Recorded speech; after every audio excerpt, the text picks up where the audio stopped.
හරි. ඔන්න ළමයි අද අපි පටන් ගමු අපේ පේපර් සාකච්ඡාව. එතකොට මේ පේපර් එක සාකච්ඡා කරන්න තමයි දෙවෙනි වාරේ ටාගට් කරලා. ඒ නිසා හැමෝම මේ පේපර් සාකච්ඡාවත් එක්ක අනිවාර්යෙන්ම මුලින් ඉඳන් අගටම එකතු වෙලා ඉන්න ඕනේ. හරියට නෝට් ලියලා දන්නවනේ දැන් වැඩපිළිවෙල. එතකොට නෝට් හරියට ලියන්න ඕනේ. අ, අපි ප්‍රශ්න වලට උත්තරේ දානකොට ක්‍රමෙත් එක්කම හරියට නෝට් ලියලා ඒ වැඩ ටික හරියට සම්පූර්ණ කරගෙන ඔන්න හරියටම මේ පේපර් සාකච්ඡාවත් එක්ක එකතු වෙන්න ඕනේ. හරි. එතකොට ළමයි අපේ පළවෙනි ප්‍රශ්නේ හම්බෙලා තියෙනවා මුලින් අපි කෙටි ප්‍රශ්න ටික සාකච්ඡා කරමු. ඊට පස්සේ ව්‍යුහගත රචනා ප්‍රශ්න සහ රචනා ප්‍රශ්න ටික වෙනම ගමු. එතකොට පළවෙනි ප්‍රශ්නේ අපිට හම්බෙලා තියෙනවා වීජය භාග ගාණක්. ළමයි මේ වෙද්දී ඔයාලට පේපර් එක ලියලා ලකුණු හම්බෙලා තියෙනවා. දැන් තියෙන්නේ හරියට පේපර් ඩිස්කෂන් එකත් එක්ක එකතු වෙන වැඩේ. එතකොට හරිනේ හැමෝටම බෝඩ් එක පේනවනේ. දැන් පළවෙනි ගාන ළමයි හම්බෙලා තියෙනවා මෙන්න මේක. එතකොට වීජීය භාගයක් වුණත් නිකම්ම භාගයක් වුණත් ළමයි මෙහෙමයි. වීජීය භාගයක් කියන්නේ සිම්පල් ඉංග්‍රීසි අකුරක් ඉන්න භාගයක්නේ. එතකොට භාග එකතු කරද්දි හරි අඩු කරද්දි හරි මොකද කරන්න ඕනේ? කොහොමද කරන්නේ? භාග දෙකක් එකතු කරද්දි හරි අඩු කරද්දි හරි අනිවාර්යෙන් හරය සමාන කරන්න ඕනේ. යට ඉලක්කම සමාන කරන්න ඕනේ. දැන් බලන්න. මෙයාගේ යට ඉලක්කම x මෙයාගේ x ඉන්නවා. ඊට පස්සේ මෙතන 6 තියෙනවා. මෙතන 2 තියෙනවා. කවුද ළමයි වෙනස්? ඉංග්‍රීසි අකුර නම් සමානයි. හැබැයි ඉලක්කම් දෙක වෙනස් වෙලා තියෙනවා. මං කියලා තියෙනවා හරය සමාන කරනකොට බලන්න පොඩි ඉලක්කම ලොකු ඉලක්කම කරන්න පුළුවන්ද කියලා. පොඩි ඉලක්කම ලොකු ඉලක්කම කරන්න පුළුවන් නම් පොඩි ඉලක්කම ඉන්න පැත්තේ විතරක් උඩයි යටයි දෙන්නම ඒ අදාළ ඉලක්කමෙන් ගුණ කරන්න. එතකොට අපිට ලැබෙනවා මෙන්න මේ විදිහට. මෙයාට මුකුත් උන්නේ නැහැ. එයා එහෙමමයි. මෙතන ඉක්මනට ගන්න. එක් වරක් 3 3යි, දෙවරක් 3 6යි. එතකොට අන්න හරය සමානයි. ඒ හරය එහෙමම ලිව්වා. උඩ දෙන්න විතරක් මේ ගානේ අඩු කරන්න තියෙන නිසා අඩු කරා. 5න් 3ක් ගියාම කීයද? 2යි. තව මේක සරල කරන්න පුළුවන්. උඩ යටයි දෙන්නම ළමයි දෙකෙන් බෙදන්න පුළුවන්. 2ට 2 1යි, 6ට 2 3යි. එහෙනම් මෙන්න මෙතන 3න් x වලින් 2. එතකොට 3යි x වලින් 1 තමයි අන්තිම උත්තරේ. හරිනේ? එතකොට දැන් ඔයාලට මේක රෙකෝඩින් එකක් දාන නිසා මම උත්තරේ ලියන්න වෙලාවක් දෙන්නේ නැහැ. මොකද වීඩියෝ එක දිග වැඩි වෙන නිසා. ඒ නිසා මම සාකච්ඡා කරගෙන යනවා. ඔයාලට ඕන තැනක් තිබුණොත් ටක් ගාලා එක නවත්තලා වෙලාව මදි වුණොත් වීඩියෝ එක ස්ටොප් කරලා පොඩක් මේ ඒ ටික ලියාගෙන ඉස්සරහට කරගෙන යන්න. හරිනේ? ළමයි දෙවෙනි ගාන තියෙනවා. ABCD සමාන්තරාශ්‍රයේ DB සෙන්ටිමීටර් 10ක්ලු. සමාන්තරාශ්‍රයක් කියපු ගමන් එයාගේ ලක්ෂණ මතක් වෙන්න ඕනේ 5ක්. මොනවද ලක්ෂණ 5?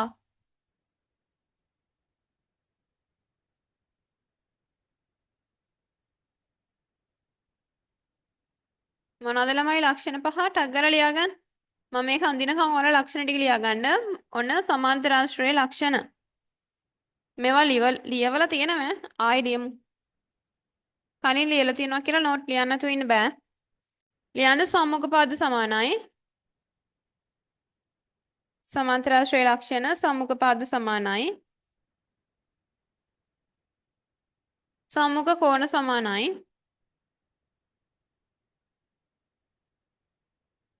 සම්මුඛ පාද සමාන්තරයි.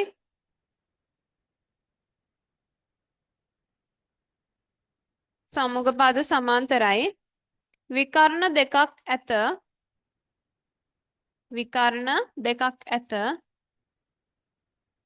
විකර්ණ දිගින් අසමානයි. විකර්ණ වෙනස් ඈ. විකර්ණ දිගින් අසමානයි.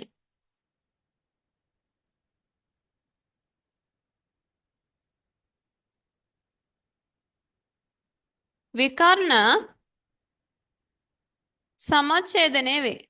විකර්ණ සමච්ඡේදනය වේ. ඊළඟ පොයින්ට් එක විකර්ණ මගින් සමාන්තරාශ්‍රයේ වර්ගඵලය සමච්ඡේදනය වේ. විකර්ණ මගින් සමාන්තරාශ්‍රයේ වර්ගඵලය සමච්ඡේදනය වේ.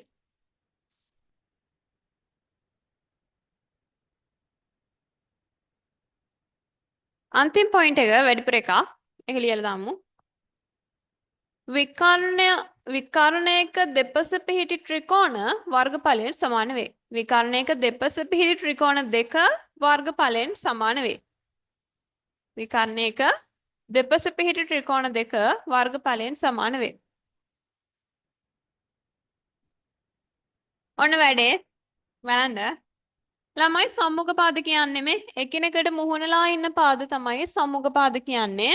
එයාලා මොකද වෙන්නේ? සමානයි. මෙයාට මෙයා සමානයි, මෙයාට මෙයා සමානයි. බෝඩ් එකේ පේනවනේ ප්‍රශ්නයක් නැහැනේ. හරි. ඊළඟට සම්මුඛ පාද සමාන්තරයි. ඒ කියන්නේ ඊතල තියෙනවා මේ පරතරය සමානයි මේ අතර. එතකොට මේ පාදයට මේ පාදේ සමාන්තරයි. මේ පැත්තට. හරි. ඊළඟට විකර්ණ දෙකක් තියෙනවා. විකර්ණ කියන්නේ මොනවද? ඊට කලින් මේක ගමු. සම්මුඛ කෝණ සමානයි. මේ එකිනෙකට මුහුණලා ඉන්නවට තමයි කියන්නේ සම්මුඛ කෝණ. සම්මුඛ කියලා. එතකොට මේ තියෙන සම්මුඛ කෝණ නේ අන්න එයාලා සමානයි. මෙයා 120 නම් ළමයි. මෙන්න මෙතන කෝණ 120යි. මෙතන 60ක් නම් මෙතන කීයද? 60යි. ඊළඟට විකර්ණ දෙකක් තියෙනවා. විකර්ණ කියන්නේ මෙන්න මේ මුළු යාකරන ඉරිවලට. විකර්ණ තියෙනවා ළමයි දෙකක්. මෙන්න මේ විකර්ණ දෙක කැපෙන තැනින් මෙයව සමාන කොටස් දෙකකට බෙදාගෙන තමයි කැපෙන්නේ. මේ විදිහට. ඒකයි ළමයි කිව්වේ විකර්ණ සමච්ඡේදනය වෙනවා කියලා. විකර්ණ දෙක කැපෙන තැනින් ඒ අදාළ කෙනාව සමාන කොටස් දෙකකට බෙදාගෙන කැපෙන්නේ. මේ දිගට මේ දිග සමානයි. මේ දිගට මේ දිග සමානයි.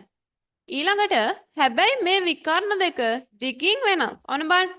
මේ විකර්ණයට කළු පාට මාක පෙන්න එකයි තව රතු පාට මාක පෙන්න එකේ භාගයක් වගේ යනවනේ දිග. හැබැයි මේකට මේ කළු පාට එක ඇති නේද? අර දැක්කද? විකර්ණ දිගින් වෙනස්. මේ පාද ඇලවෙලා තිබුණොත් විකර්ණ වෙනස් වෙනවා දිගින්. හරි. ඊළඟට මේ විකර්ණයක දෙපස තියෙන ත්‍රිකෝණ දෙක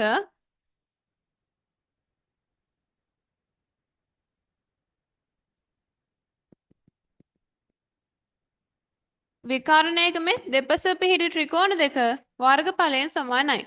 ඒකම අනිත් පැත්තට ගන්නත් පුළුවන් ඈ. මේ පැත්තට විකර්ණ ගැහුවොත් මේ පැත්තට ගැහුවොත් මේ ත්‍රිකෝණ දෙක වර්ගඵලයෙන් සමානයි. හරි. ඕක තමයි සමාන්තරාශ්‍රයේ ලක්ෂණ. නෝට් ලියවිලා තියෙන්න ඕනේ. ඊළඟට ළමයි දැනගෙන ඉන්න ඕනේ මේ ගාන හදන්න. මෙන්න මෙයාගේ වර්ගඵලය. ඕන බලන්න. ළමයි මේ තියෙන ත්‍රිකෝණයක්. මේ මං කිව්වා නේද? විකර්ණයක දෙපැත්තේ ඉන්න ත්‍රිකෝණ දෙක වර්ගඵලයෙන් සමානයි කියලා. එතකොට අපි මේ ත්‍රිකෝණයේ වර්ගඵලය මේ හොයලා ඒක දෙකෙන් ගුණ කරා නම් හරිනේ. එතකොට සම්පූර්ණ සමාන්තරාශ්‍රය ලැබෙනවා. එහෙනම් මුලින් හොයන්න ත්‍රිකෝණයේ වර්ගඵලයක ත්‍රිකෝණයක වර්ගඵලය හොයන්න. මම නිකන් නමක් දාන්නම් ඔයාලට අඳුරගන්න ලේසි වෙන්න. BDC ත්‍රිකෝණයේ වර්ගඵලය. කොහොමද ළමයි ත්‍රිකෝණයක වර්ගඵලය ගන්නෙ? කොහොම උත්තර ඕනේ? භාගයයි ආධාරක පාදයේ ගුණ කිරීම ලම්බ උස. භාගය හැමමයි ආධාරක පාදය කවුද? මං කියලා තියෙනවා කොටුවක් දැක්ක තැනක මේ පාද දෙකෙන් මෙයා ආධාරක මේ බලන්න. ලම්බ උස කියන්නේ මොකද්ද? ත්‍රිකෝණයක මුල්ලක ඉඳලා ඉදිරි පාදයට ඉරක් ගහනවා මෙන්න මෙතන කොටුවක් හැදෙන විදිහට අංශක 90 කෝණයක් හැදෙන විදිහට. එතකොට අර ත්‍රිකෝණයටම අයිති පාදය තමයි ආධාරක පාදය. ලම්බ උස කියන්නේ මේ අලුතෙන් ගහපු ඉර. ඒ කියන්නේ 11යි. පද කැපෙනවා 2ට 2 එකයි 10ට 2 5යි 5 වරක් 11 55යි. එහෙනම් එක ත්‍රිකෝණයක වර්ගඵලය ලැබෙනවා 55යි. සමාන්තරාශ්‍රයෝනේ අපිට. එතකොට සමාන්තරාශ්‍රයේ වර්ගඵලය ගන්න නම් මේ ත්‍රිකෝණයේ වර්ගඵලය වගේ දෙගුණයක් නිසා 55 ගුණ කරන්න ඕනේ දෙකෙන්. කීයද? 110යි. එහෙනම් අන්තිම උත්තරය ලැබෙනවා වර්ගඵලය 110යි. හරි. ඕක මේ ගාන හදන විදිහ. ඒ කියන්නේ මේ ප්‍රශ්නෙට අදාළ උත්තරේ. හැබැයි ළමයි ඔතනම නෝට් එක දාගන්න. ඔයාලා මේක දැනගෙන ඉන්න. මේ ගානට ඒක අවශ්‍ය නැති වුණාට වෙන ගණන් වලට ඕනේ. සමාන්තරාශ්‍රයකම වර්ගඵලය ගන්න එකපාර ගන්න සූත්‍රයක් තියෙනවා. මොකද්ද? නිකම්ම බාගේ නැහැ. ආධාරක පාදයේ ගුණ කිරීම ලම්බ උස. ආධාරක පාදයේ ගුණ කිරීම ලම්බ උස. ඒක තමයි සමාන්තරාශ්‍රය වර්ගඵලය හොයන සූත්‍රය. ඒවා නෝට් ලියවිලා තියෙන්න ඕනේ. හරිනේ? පේන්නේ නැහනේ. මෙතන ලියන්න ආධාරක පාදයේ ගුණ කිරීම ලම්බ උස.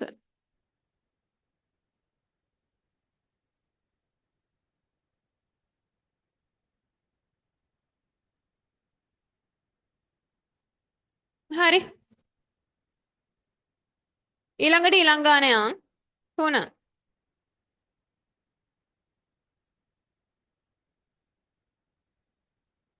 සාධක සොයන්න. ළමයි මං කියලා තියෙනවා ඉංග්‍රීසි අකුරක වර්ගයක් එක්ක මැද අඩු කිරීමක් තිබුණොත්. ඉංග්‍රීසි අකුරක වර්ගයක් එක්ක මැද අඩු කිරීමක් තිබිලා පද දෙකක් විතරක් තියෙනවා නම් අන්න ඒක මොකද්ද? වර්ග දෙකක අන්තරයට දාන්න පුළුවන්. එතකොට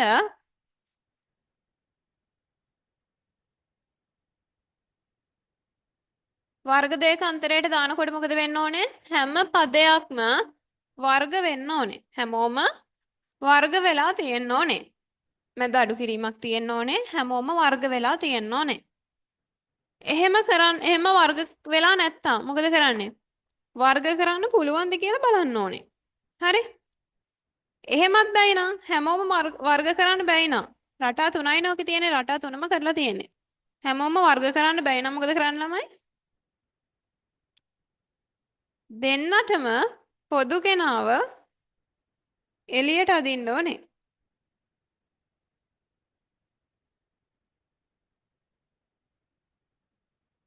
හරි දෙන්නටම පොදු කෙනාව එළියට අදින්න ඕනේ.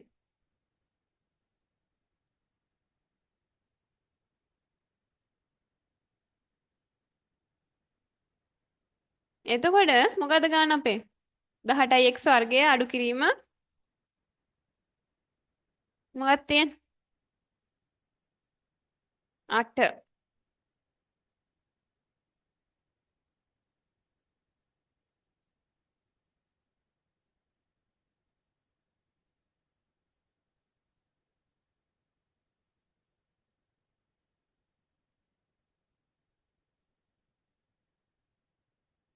18යි x වර්ගය අඩු කිරීම 8 ළමයි හැමෝම වර්ග කරන්න පුළුවන්ද කො හැමෝම වර්ග කරන්න පුළුවන්ද බෑනේ 18 වර්ග කරන්නත් බෑ 8 වර්ග කාගේ හරි වර්ගයක් විදිහට ලියන්නත් බෑ එහෙනම් මොකද කරන්නේ දෙන්නටම පොදු කෙනා එළියට අදින්න ඕනේ කවුද දෙන්නටම පොදු කෙනා 18ත් ඉන්න 8ක් තියෙන චක්‍රය මතක් කරන්න කො 18ක් තියෙන 8ක් තියෙන චක්‍රේ දෙකනේ එතකොට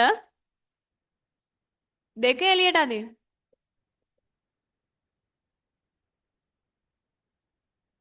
වරහන් ඇතුලේ එළියට ඇද්දොත් ඉලක්කමක් මතක් කරලා බෙදන්න 18 දෙකට බෙදුනාම 9යි. මෙතන x වර්ගේ. අඩු කිරීම 8 දෙකට බෙදුනාම 4යි. අන්න දැන් එළියට ඇදපු ඉලක්කම ගැන මෙලෝ දෙයක් හිතන්න එපා. වරහන් ඇතුලේ ඉන්න කට්ටිය වර්ග කරන්න පුළුවන්ද බලන්න. පුළුවන්නේ. 9 වර්ගය 9 ලියනවා. 3 වර්ගයේ විදිහට x වර්ගය හැමමයි 4 ලියනවා ළමයි 2 වර්ගයේ විදිහට. එතකොට දැන් අපිට පුළුවන් වරහන් දෙකක් කඩන්න එක වරහනකට දාන්න ළමයි වර්ග නැතුව ඉතුරු ටික අනිත් වරහනට දාන්න මැද ලකුණ මාරු කරලා ඔන්න ඔය විදිහට තමයි සාධක කැඩෙන්නේ ඊළඟට 4 වෙනි ප්‍රශ්නේ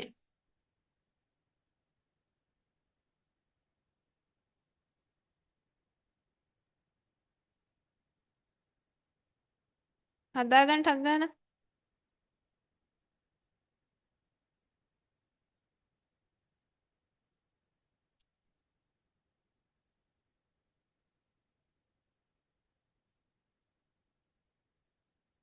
4 රුවනි රුපියල් 10000ක මුදලක් 5%ක සුළු පොලියට ණයට ගත්ත අය වසර දෙකක් අවසානයේ ණයෙන් නිදහස් වීමට ගෙවිය යුතු මුදල අහනවා. ඒ කියන්නේ ණයෙන් නිදහස් වෙන්න ගෙවිය යුතු මුදල මුළු මුදල අහන්නේ. එහෙනම් මොකද ක්‍රමේ? නිකම්ම සුළු පොලිය ගාණක්, නිකම්ම ණය ගාණ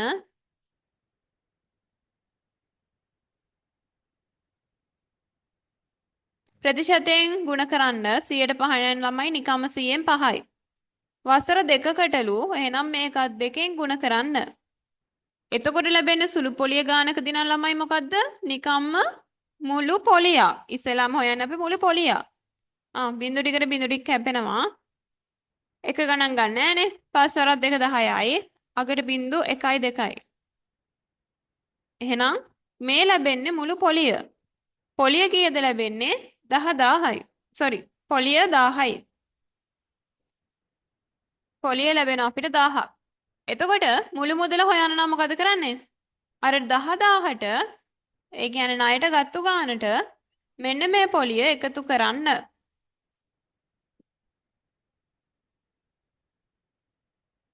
මෙතන මුළු පොලිය හරි ණයට ගත්තු ගානට මේ පොලිය එකතු කරන්න.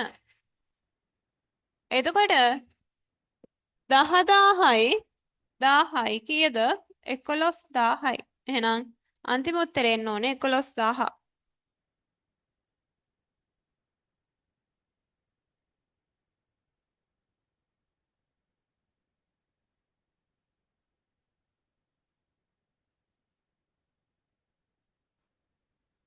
ඊට පස්සේ පස්වෙනි එක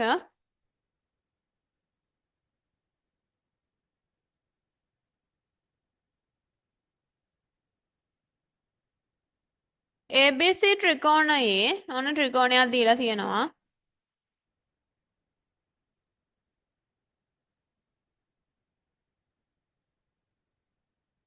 පාද සමානයි A B C මේවා සමාන්තරයි සෙන්ටිමීටර් 16යි. මෙතන XY ගාන දීලා තියෙනවා AB සමානයි BC සමානයි සෙන්ටිමීටර් 10ලු. AB සමානයි BC සමානයි සෙන්ටිමීටර් 10යි.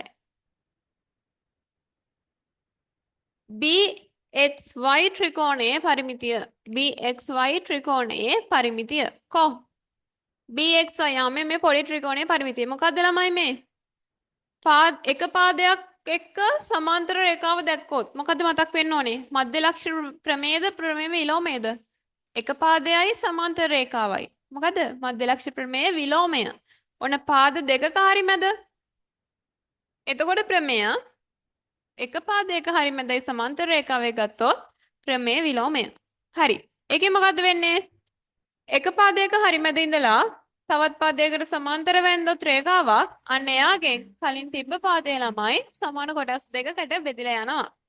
ඒ අනුව මෙන්න මෙහෙම වැඩක් වෙනවා.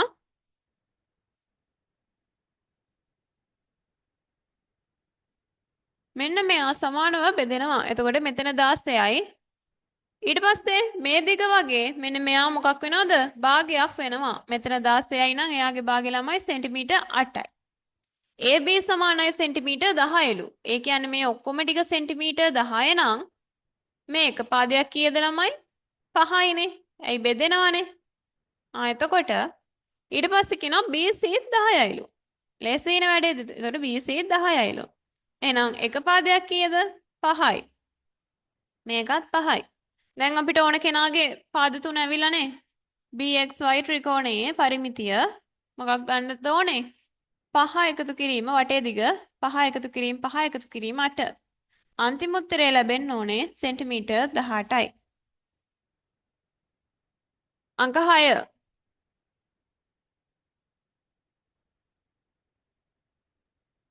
මෙතන ඔයාලට බෝඩ් එකේ චුට්ටක් පේන්නේ නැහැ. මෙතන ඒ අකුරු තියෙන්නේ. ඔන්න චතුර්ථක පාඩම කෙටි ප්‍රශ්නයකට ලේසියෙන්ම ගන්න කියලා දෙනවා. හරියටම අහන් ඉන්න. එතකොට මේකෙන් ඔයාලගේ කෙටි ප්‍රශ්නේ කොට දාගන්න පුළුවන්. මීට අමතරව තව රටාවක් තියෙනවා. ඒකත් ගන්නම් පාඩම කරද්දි. දැනට චතුර්ථක සම්බන්ධ නෝට් එකක් ලියන්න යන්නේ මේ ප්‍රශ්නෙට අදාළව. නෝට් එක චතුර්ථක මේ ගානෙම ගන්නම්. ළමයි අපිට දීලා තියෙනවා ඉලක්කම් සෙට් එකක්.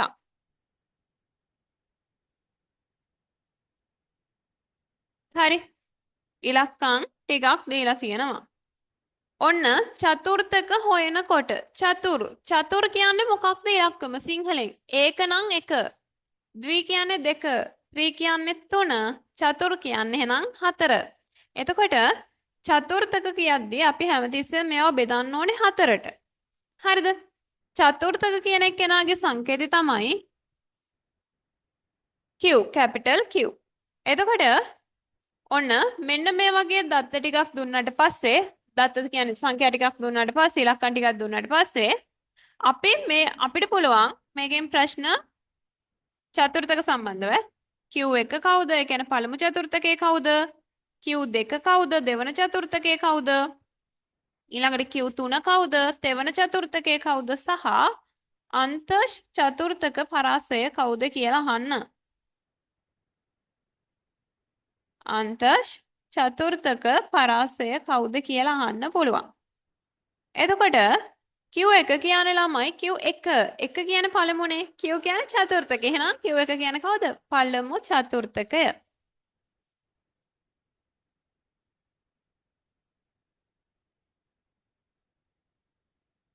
හරි? එතකොට Q1 කියන්නේ පළමු චතුර්ථකය. ළමයි Q2 කියන්නේ කවුරු වෙන්නේ නැද්ද? මේ වගේම කියන්න. Q2 කියන්නේ දෙවන චතුර්ථකය. ඔන්න ඔය දෙවන චතුර්ථකයට තව නමක් කියනවා අපි මධ්‍යස්ථය. හරි? දෙවන චතුර්ථකයට කියන අනිත් නම මධ්‍යස්ථය. Q3 කියන්නේ එහෙනම් තෙවන චතුර්ථකය.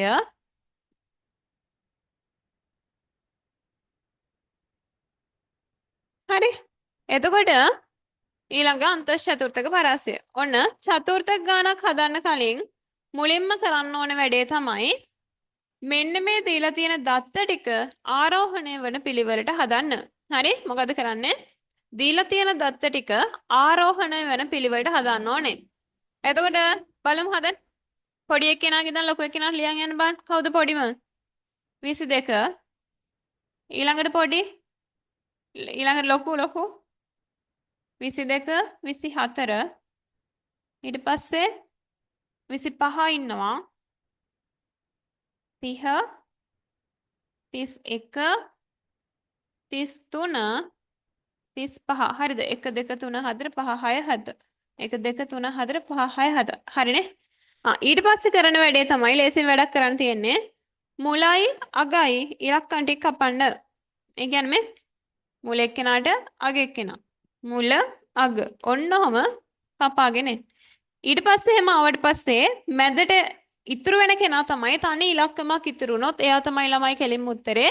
එහෙම නැතුව ඉලක්කම් දෙකක් ඉතුරු වුණොත් දෙන්නා එකතු කරා දෙකට බෙදුවා. හරි? තනි එක්කෙනෙක් ඉතුරු වුණොත් එයා තමයි උත්තරේ. නැත්නම් ඉලක්කම් දෙකක් මේ ඉතුරු වුණොත් මොකද කරන්නේ? දෙකම කපලා දාන්නේ නැහැ. දෙන්නම එකතු කළා දෙකට බෙදුවා. එතකොට එහෙනම් ඉස්සෙල්ලාම මෙහෙම එනකොට අපිට ලැබෙන ළමයි Q2. හරි? මෙහෙම හොයද්දී අපිට ලැබෙන්නේ Q2. ඉස්සෙල්ලාම අපිට පුළුවන් වෙන්නේ Q2 හොයන්න. එහෙනම් Q2 උත්තරේ කීයද?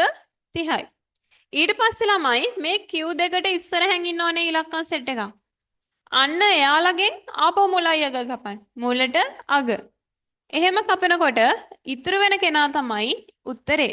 තනි ඉලක්කමක් ඉතුරුනොත් ළමයි එයා තමයි උත්තරේ. ඉලක්කම් දෙකක් ඉතුරුනොත් ඒ දෙන්න එකතු කරා දෙකට බෙදුවා. ඊළඟට Q3 ගන්නකොට Q2ට පිටිපස්සේ ඉන්න ඉලක්කම් සෙට් එකෙන් ආයි මුලයි අගයි කපන්න. එහෙම ගත්තාම ඉතුරු වෙන කෙනා තමයි ළමයි Q3 විදිහට අපි ගන්නෙ. හරි? හැමතිස්සෙම ඉලක්කම් තනියෙන් කෙනෙක් ඉතුරුනොත් එයා තමයි උත්තරේ. ඉලක්කම් දෙකක් ඉතුරුනොත් එයා දෙක එකතු කරා දෙකට බෙදුවා. ඊළඟට එහෙනම් දැන් උත්තර ටික දාන්න යන්න. Q1 කීයද? Q1 ආවේ 24යි. මධ්‍යස්ථයේ Q2 ආවේ 30යි. Q3 ආවේ 33යි. ඊළඟට ළමයි අන්තශ චතුර්ථක පරාසය. අන්තශ චතුර්ථක පරාසය හොයනකොට මම මෙතන ලියන්නම් Q3ෙන් අපි ඒ කියන්නේ Q3ට ආපු උත්තරෙන් Q1ට ආපු උත්තරේ අඩු කරන්න ඕනේ. අන්තශ හොයද්දී Q3ට ආපු උත්තරෙන් Q1ට ආපු උත්තරේ අඩු කරන්න ඕනේ. ඒ කියන්නේ Q3ට ආපු උත්තරේ කීයද? 33යි. ඒකෙන් අඩු කරන්න ඕනේ Q1ට ආපු උත්තරේ 24. එහෙනම් 33න් 24ක් අඩු කරන්න. කීයද? 33න් 24 9යි. එහෙනම් අන්තශ එන්නේ 9. ඔන්න ඔක තමයි චතුර්ථක කතාව. මුලින්ම ඉලක්කම් සෙට් එක නෝට් එක ලියන්න. චතුර්ථක කියලා දාලා මෙතන වාක්‍යයක්. දත්ත ආරෝහණය වන පිළිවෙලට ලියන්න. දත්ත ආරෝහණය වන පිළිවෙලට ලියන්න. ඊට පස්සේ මුලින්ම අපිට හොයන්න පුළුවන් Q2. Q2ට ඉස්සරහින් ඉලක්කම් සෙට් එකෙන් හරි මැදට එන කෙනා තමයි ළමයි Q1 කියන්නේ. Q2ට වඩා පිටිපස්සේ ඉන්න ඉලක්කම් සෙට් එකෙන් හරි මැදට එන කෙනා තමයි ළමයි Q 3 කියන්නේ. හරිනේ වැඩේ. ඕක තමයි චතුර්ථ කතාව. එතකොට අපෙන් මේ ගානේ අහන්නේ පළමු චතුර්ථකේ නේද? පළමු චතුර්ථකයේ උත්තරය ලියවෙන්න ඕනේ 24. චතුර්ථක ඔක්කොම නෝට් එක ලියන්න. මම වෙලාව දෙන්නේ නැහැ ළමයි. ඔයාලා මේ වීඩියෝ එක පොඩ්ඩක් නවත්තලා ඒ ටික ලියලා සම්පූර්ණ කරගෙන ඉස්සරහට එන්න.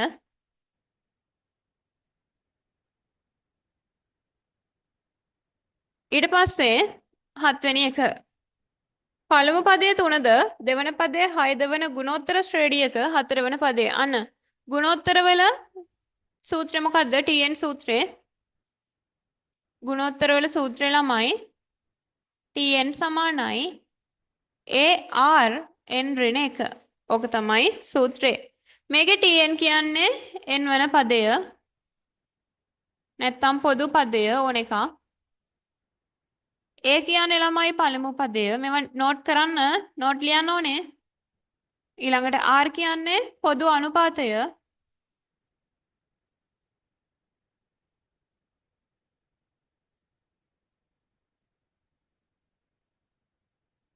බෝඩ් එක පේන්නේ නැහනේ.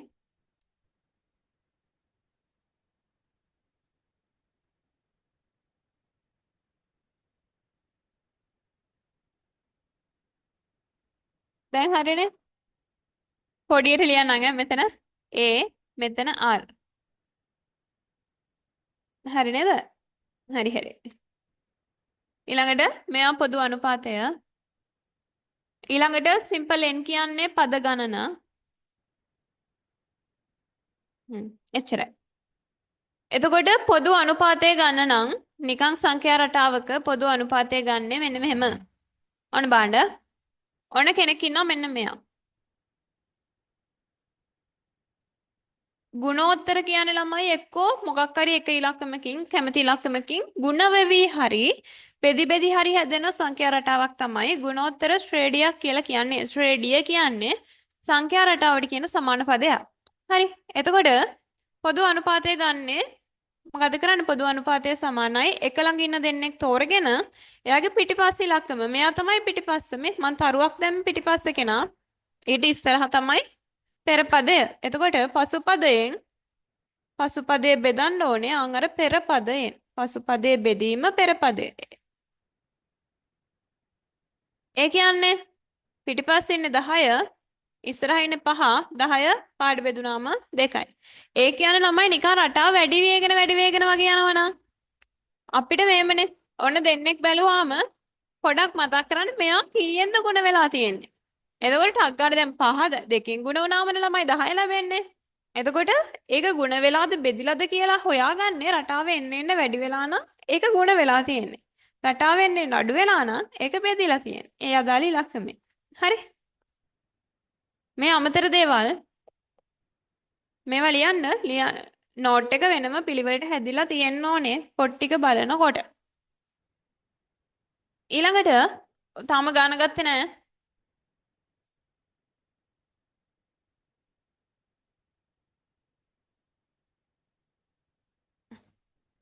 දැන් කියනවා ගානේ මොකද්ද?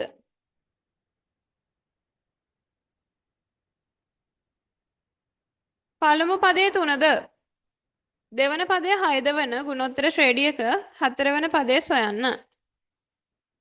ඔන්න අපේ සූත්‍රය මේක TN සමානයි AR n ඍණ 1 කො පේනවනේ.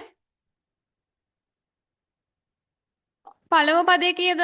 පළමු පදයේ 3ලු. ඒ 3යි. දෙවන පදයේ 6. දෙවන පදයේ කියන්නේ මේ n වලට කීයද දාන්නේ? දෙවන කියද්දි 2.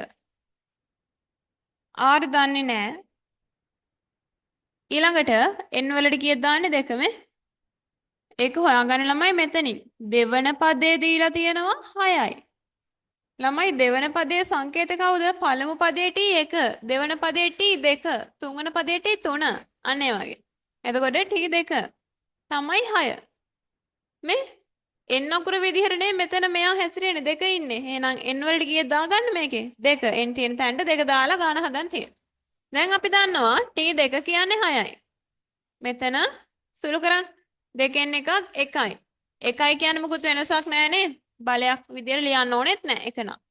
ඊට පස්සේ ළමයි ආර්ව තනි කරගන්න. මෙතෙන්ට ආර හොයන්න ඕනේ. මැද ලකුණ ගුණ කිරීම. ඒ නිසා දෙපැත්තම බෙදන්න ඕනේ. අදාළ ඉලක්කමෙන් අයින් කරන්න ඕනේ 3 නිසා දෙපැත්තම 3ෙන් බෙදන්න ඕනේ. 3ට 3 කැපෙනවා. R සමානයි මේ පැත්තේ 6 3ට බෙදුනාම 2යි. එහෙනම් R වලට එන උත්තරේ 2යි. මේක නෙමෙයි උත්තරේ. අහන්නේ අපෙන් 4 වෙනි පදය ආපහු tn දාන්න. tn සමානයි AR n ඍණ 1. එතකොට n වලට 4 A 3මයි R අපි හොයාගත්ත ළමයි කලින් ඉලක්කම 2 n වලට කීයද 4 අඩු කිරීම 1 3 4න් එකක් 3යි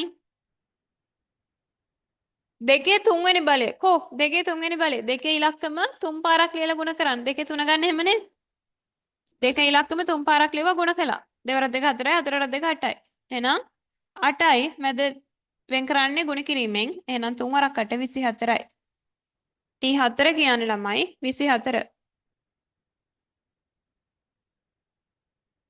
ඊළඟට 8 වෙනි ප්‍රශ්නේ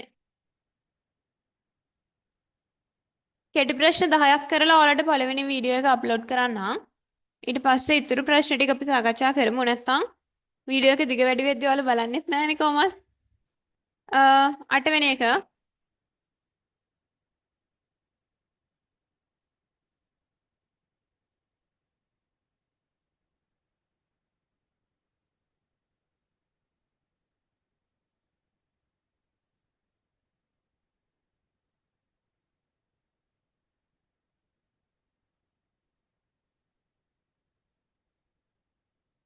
මෙතන E D B A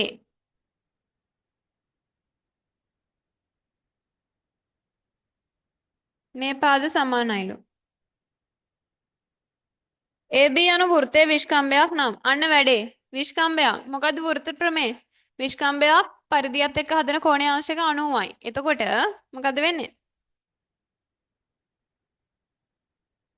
මෙන්න මෙයා කීයද අංශක 90ක් වෙනවා ඊළඟට ළමයි පාද සමාන නම් කො රිවිෂන් පේපර් සීරීස් එකේ එහෙම හිටියනම් අනිවාර්යෙන් මේවා පුළුවන් පාද සමාන නම් මොකද වෙන්නේ ඒ සමාන පාද වලට ඉස්සරහා ඉන්න කෝණ සමාන වෙනවා ඉබේටම ඒ කියන්නේ මෙයා 40 නම් ළමයි මේ මුල්ලත් කීයද 40යි අපෙන් අහන්නේ මොකද්ද අපෙන් අහන්නේ EBD මෙන්න මෙයා මේ කෝණේ ඒකත් පුළුවන් කොහොමද ගන්නෙ මෙන්න මෙයා තමයි අහන්නේ ළමයි මේ මෙහෙම එකක් නේ වැටෙන්නේ ත්‍රිකෝණයක පාදයක් දික් කිරීමෙන් හැදෙන බාහිර කෝණය එයත් එක්ක මෙන්න මෙයා නෙවෙයි ඉතුරු කෝණ දෙක එකතුවට මොකද වෙන්නේ සමානයි එහෙනම් 40යි මෙතන කෝණය එකතු වුණාම හැදෙන්න ඕනේ 90ක් නම් මෙයාව හොයන්න මොකද කරන්නේ මෙයයි දෙන්නම 90යි එහෙනම් x හොයන්න නැත්නම් මෙතන ඉන්න කෙනා හොයන්න මොකද කරන්නේ 90න් අර අනිත් කෝණය අඩු කරන්න එතකොට එනවා 50යි එහෙනම් අන්තිම උත්තරේ ළමයි EBD අංශක 50යි 9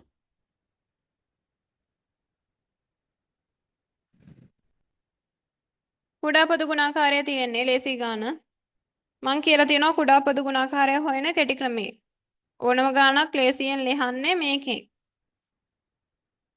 මොකද්ද වැඩේ මුලින්ම ඔයාලට ගාන ඇතුලේ පේන්න තියෙන හැම ඉංග්‍රීසි අකුරක්ම පුරව ගන්න. හරි? ගාන ඇතුලේ පේන්න තියෙන හැම ඉංග්‍රීසි අකුරක්ම ලියා ගන්න එක ළඟ x අකුරු ඉන්නවා y අකුරු ඉන්නවා. ආ දැන් ඉංග්‍රීසි අකුරු වලින් උත්තරේට දාන්නේ වැඩිපුරම ඉන්න ගාන. x අකුරු නම් වැඩිපුරම ඉන්නේ කීයද? 2යිනේ. කොහේ හරි තැනක වැඩිපුරම ඉන්න ගාන. ඊළඟට y අකුරු වලින් වැඩිපුරම ඉන්නේ තනි y එකක් විතරයි. ඉංග්‍රීසි අකුරු වැඩේ හරි ඉලක්කම හොයා ගන්න ඕනේ. දීලා තියෙන ඉලක්කම් ටික එක ළඟ කමා දාලා ලියා ගන්න. ලියලා කුඩා පොදු ගුණාකාරය හොයන්න අර පල්ලෙහාට බෙදනවනේ. අන්න එකෙන් බෙදන්න. එතකොට දෙකෙන් බෙදුනොත් 4 දෙකෙන් බෙදනවන මේ බෙදාන ළමයි ප්‍රථම කට්ටියකින් ඈ ප්‍රථම කට්ටිය මතකයිනේ. දැන් නම් මතක තියෙන්න ඕනේ හැමතිස්සෙම මේවා ලියවනවා. 2 3 5 7 අඩුම මේ හතරවත් ඕනේ. 11 13 17 19 එතකොට මේ ගොඩේ ඉන්න කගෙන් හරි බෙදලා දාන්න ඔන්න මුලින් දෙකෙන් පොඩි ඉලක්කයෙන් පටන් ගන්න එක ලේසි. 4 දෙකෙන් බෙදුනොත් ළමයි උත්තරේ බෙදුන්නේ නැත්නම් එහෙමමයි උඩ ඉලක්කම. එතකොට 2ට 2 ඒවා එකයි. 3 බෙදෙන්නේ නැති නිසා 3 එහෙමමයි. ආපහු දෙකෙන් බෙදෙනවා නම් දෙකෙන් බෙදලා දාන්න. 2ට 2 ඒවා එකයි. එකයි 3 බෙදෙන්නේ නැහැ 3 එහෙමමයි. හරිනේ? ඊළඟට දැන් දෙකෙන් බෑ 3ෙන් 1යි 1යි 1යි එකේ පොලිමක් එනකම බෙදන්න. අන්තිම උත්තරේ ගන්නකොට මේ පැත්තේ ආපු ඉලක්කම් සෙට් එක ಗುಣ කරලා දාන්න. දෙවරක් දෙක 4යි 4 වරක් 3 12යි. එහෙනම් අන්තිම උත්තරේ මේක.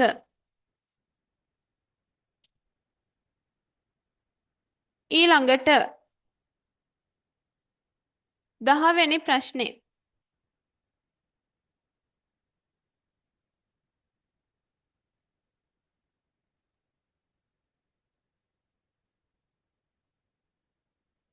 මේවා නෝට් ලියන්න ප්‍රථම කට්ටිය මේවා ලියන්න. 10 වෙනි එක වෘතයක් තියෙන්නේ.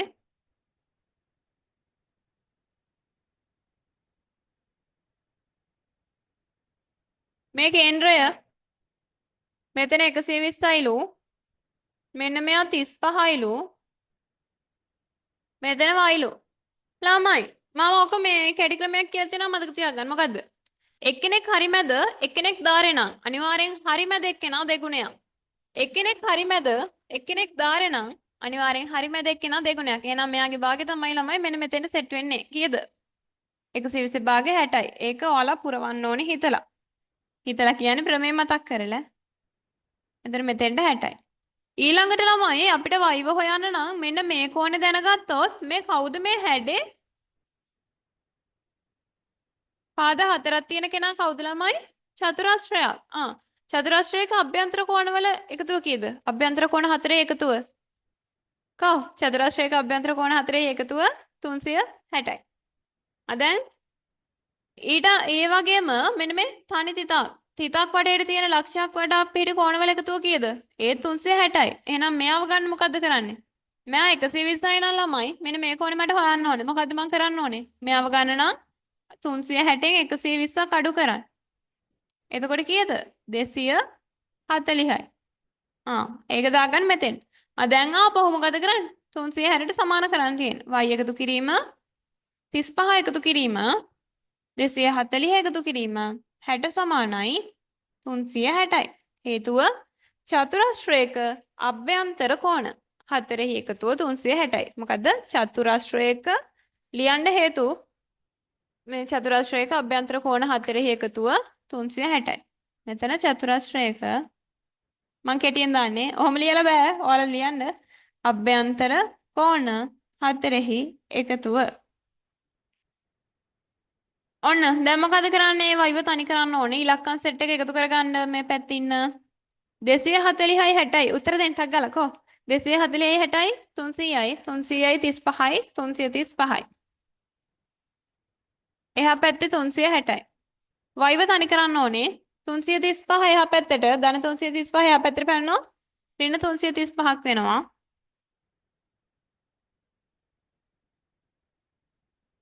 කො බිඳුවට බෑ. ඉල ගන්න ඕනේ. 10න් 5 5යි මෙතන එකක් ගත්තා. දැන් 5 ඉන්නේ. 5න් 3ක් 2යි. 3න් 3ක් බිඳුවයි.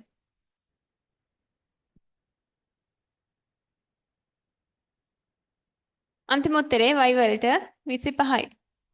හරි එහෙනම් ඔන්න කෙටි ප්‍රශ්න 10ක් කතා කරලා ඉවරයි. 11ක් වෙන තව එකක් කතා කරලා දාමුද? එතකොට පළවෙනි පිටු දෙකම ඉවරයි.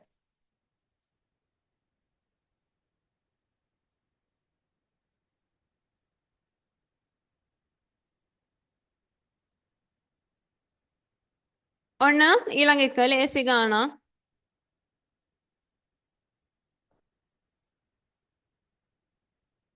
ත්‍රිකෝණාකාර හරස්කඩක් සහිත ඍජු ප්‍රිස්මයක දිග දීලා තියෙනවා සෙන්ටිමීටර් 15යි.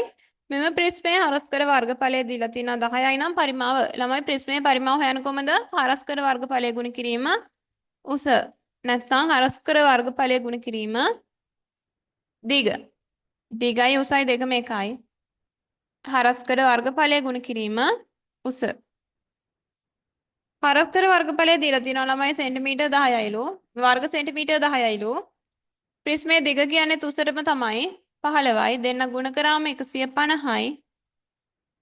පරිමාවේ ඒකකයේ ඝන සෙන්ටිමීටර්. උඩින් 3 එන්න ඕනේ. හරි. ඔන්න එහෙනම් මුල් පිටු දෙක ඉවරයි අපි අපේ පේපර් එකේ. හරි. හැමෝම නෝට් ලියන්න. හැමෝම නෝට් ලියලා ගාන්න මේ පේපර් සාකච්ඡාවත් එක්ක ඉන්න ඕනේ. ඔයාලගේ තියරි ක්ලාස් එක දවසට ඔක්කොම ටික බලනවා. ඔයාලා හරියට වැඩ කරලාද? මෙඩික් කොහොමද නෝට් ලියලාද නැත්නම් හොරටද වැඩ කරලා තියෙන්නේ කියලා ඔක්කොම චෙක් කරනවා. ඒ නිසා අනිවාර්යෙන් හැමෝම ක්ලාස් එනකොට පේපර් ඩිස්කෂන් එකේ පොත අරන් එන්න ඕනේ. පොත හරි කොළ සෙට් එක හරි අරන් එන්න ඕනේ. හරි. එහෙනම් අදට ක්ලාස් එක ඉවරයි. හැමෝටම සුබ දවසක්.